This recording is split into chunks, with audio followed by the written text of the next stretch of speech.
Hello, this is Angelo, and this is day 3 of Super Week, the week that you chose to turn your life around.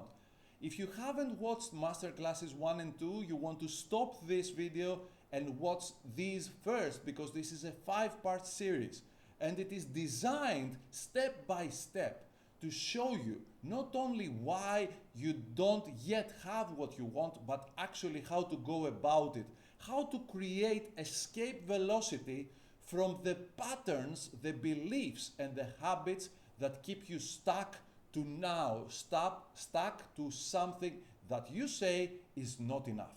So, how do you break through? This is what we will be talking about today, because on day 1, we saw that it is extremely vital to set a different level of intention, a super intention to say enough. And yesterday we saw how important it is to have a clear and compelling destination. Today we will see how important it is to have what I call super beliefs, beliefs that make your destination, your vision a reality. Why is that? Because right now what happens in your mind is you say, I want this level of health, wealth, or relationships, happiness, right? And your beliefs are here. And in life, we don't get what we want, we get what we believe. This is the bad news. The good news is that your beliefs are fluid. And that means that you can change, or if you're focused enough, upgrade your beliefs in the right direction so that your beliefs match or even surpass your desires. And this is where you say, you know what? It's easy. I can see it now. I see how this thing that I say I want is becoming a reality for me. Now, if you are not so accustomed to the personal development community, you may have not heard about the 4-minute mile story, the Roger Bannister breakthrough. So back in May 6th, 1954, Roger Bannister actually did break the 4-minute mile. His time, he ran the 1 mile in 3 minutes, 59 seconds and some change. But this is not like enough to make this a great story. He wasn't even like a committed athlete.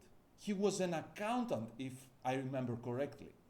So, when that happened, a few weeks and months later, many more broke the 4-minute mile, because now it got out of the impossible plane and it went into the possible plane. This is how important it is for you to break this plane with your mind. And the best way to go about it is what I call the happy landing exercise. So no matter how demanding this vision of yours is, you want to be able to close your mind, your eyes, and see yourself at your destination and feel the corresponding emotions. How does it feel now that you have actually achieved your goal? Your emotional state right now should be the answer on this question. Now, this is not your first step though.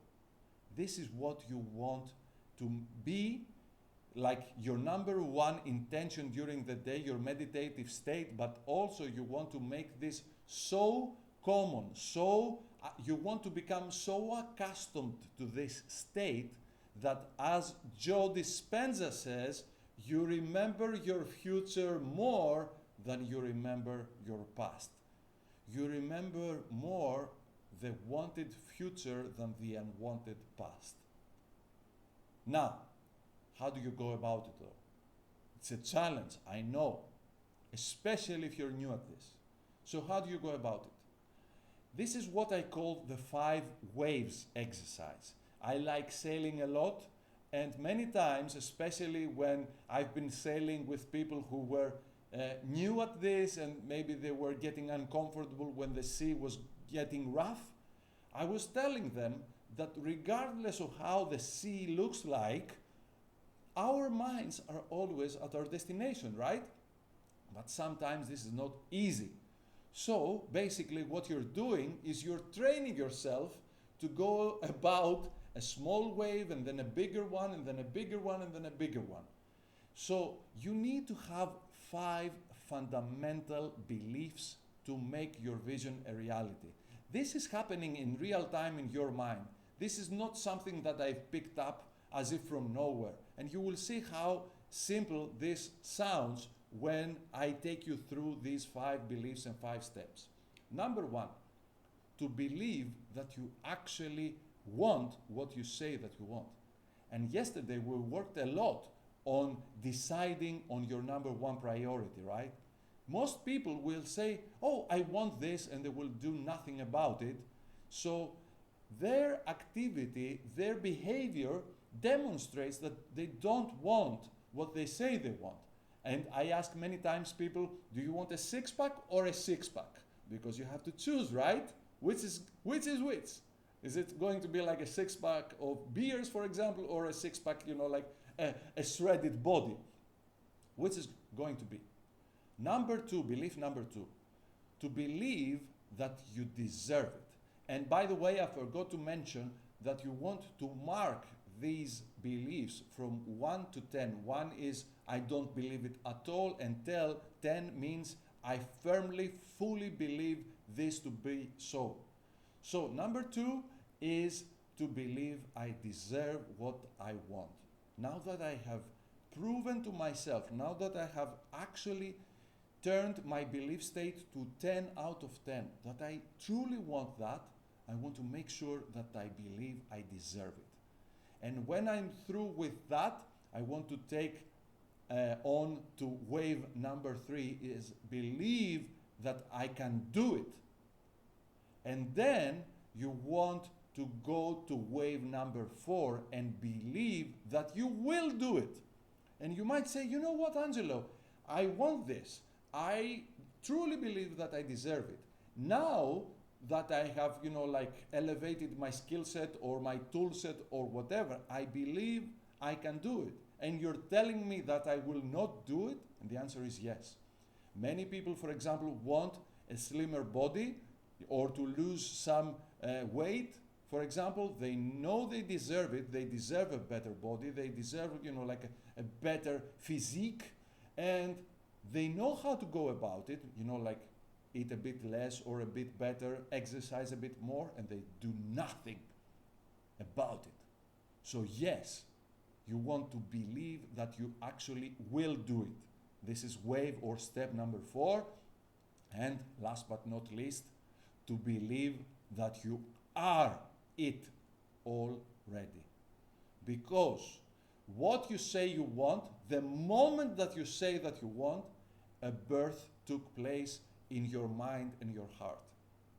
And this vision of yours is a reality on the mental and emotional plane. It is a reality. What you feel right now is a reality. It's not something that we see, it's not a cartoon, for example, it's not fake. It's a reality. Even the emotions that an actor feels when they act are real. Even though they act, it's a movie, it's a TV series, but the feelings they feel, even though they act and they're not themselves, are real. This is how important to make this distinction in your mind. All it takes now is to hold that frequency so that the physical plane starts resonating with your mental and emotional reality. And this is why only those who believe are captains of their destiny. It's not enough to say I want this. It's not enough to say I deserve it. It's not enough to say I can do this. It's not even enough to say I will do it, because you know what? You can start doing it and then stop. And many people will start, doing something courageously enough, and they will give up because at some point courage gives way to faith. And if your faith is not there and you believe that it is done, And you can tell yourself, consider it done. It is done. I can see it already. As if you have like now, like a plain field and you can see a skyscraper there. This is how important it is. Those who hold their faith regardless of circumstances manifest what they truly want. And now I'm hearing some objections from especially the go-getters of the community. What about action? And I've heard many people say in the past, for example, that when you say the law of attraction, the last part, you know, like the last couple of syllables are action. What about it? How much action should I take? Should I take massive action? Should I burn the midnight oil? Should I work, you know, like 24/7 on my goal and commit to turning this a reality? And this is the answer I'm going to give you tomorrow. Ciao, ciao.